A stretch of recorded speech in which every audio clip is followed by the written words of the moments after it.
حل الكوميديو المصري باسم يوسف بالمغرب هذا الأسبوع من أجل تقديم عرضه المرتقب يوم 27 يونيو بالرباط. وفي إطار زيارته تلقى مجموعة من الانتقادات خاصة من طرف المصريين، وكان قد رد على هذه الانتقادات كما نوه بالكثير من الأمور في مقاطع فيديو نشرها على صفحاته الخاصة، وإليكم أبرز ما قاله في هذا الصدد. وقبل ذلك المرجو الاشتراك في القناة ليصلكم الجديد. الله يحرق الكوره والله يحرق السوشيال ميديا، وانا عارف ان انا بقول كده ولابس تيشيرت كوره وبتكلم على السوشيال ميديا. ليه بقول كده؟ لان فعلا احنا هتقوم حرب بين الناس بسبب الكوره وبسبب السوشيال ميديا. كلمه تعليقات لما انت بتقول انت رايح لهم اصلا مش عارف بيكرهونا وتروح خناقات الناس كلها على السوشيال ميديا بسبب الكوره.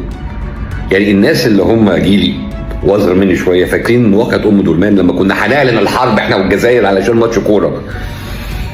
والموضوع ده بيكرر مع كل الناس مش بس مع المغرب. السعوديه فاهميها كبسه طعميه مش عارف ايه والكلام ده. وبعدين يا اخي تسافر تروح السعوديه تلاقي الناس يا اخي شايلك على دماغها، تيجي المغرب تلاقي الناس شايلك على دماغها. الناس من السعوديه والمغرب تيجي مصر يشيلوهم على دماغهم. الواقع حاجه وشويه الكومنتات الواطيه اللي موجوده على السوشيال ميديا حاجه ثانيه خالص. ناس مجرد قاعده ورا شاشات بيطلعوا احباطاتهم الحياتيه على بعض علشان يحسوا ان هم جزء من كيان اكبر ويعملوا انتصارات وهميه ان هم يحطوا على حد. يا جماعه سواء بقى اهلي زمالك، سواء بقى مصر الجزائر، مصر المغرب، مصر السعوديه مش عارف ايه، وكل بقى خناقات تطلع بقى العقد وانتوا مش عارف ايه وبتاع ويجيب تاريخك من الاول وكلام. كل ده عشان ايه؟ عشان الكوره. كل ده عشان ايه؟ الناس اللي مش فاهمه حاجه اللي بتقول لك بيكرهونا عشان الكوره. انتوا عمرك رحت المغرب؟ عمرك رحت السعوديه؟ نزلت في الشارع اتكلمت مع الناس. انا النهارده نزلت مرتين، نزلت بتيشيرت المغرب اللي انا لابسه ده ونزلت بتيشيرت المنتخب المصري. والله الناس وقفتني بتيشيرت المنتخب المصري اكتر من لما انا كنت لابس المنتخب المغرب.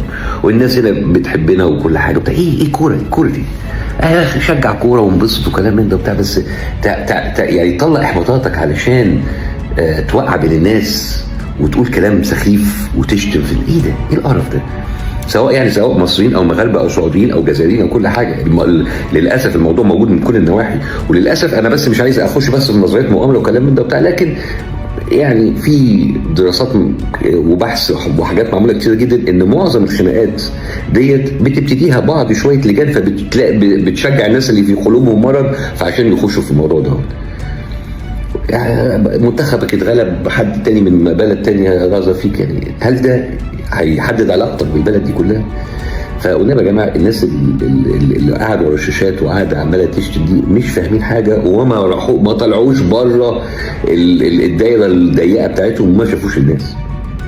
انا قصدي انا خناقاتي كلها مع المغرب على فكره كوره والمغرب العربي عامه. يعني انا اساسا 70% من الناس اللي بتجيلي يقولوا في فرنسا وفي بلجيكا خصوصا يعني المغرب وسعوديين وقطريين ولبنانيين وفلسطينيين طبعا كل الناس. فما ما تنسحبوش في السكه دي.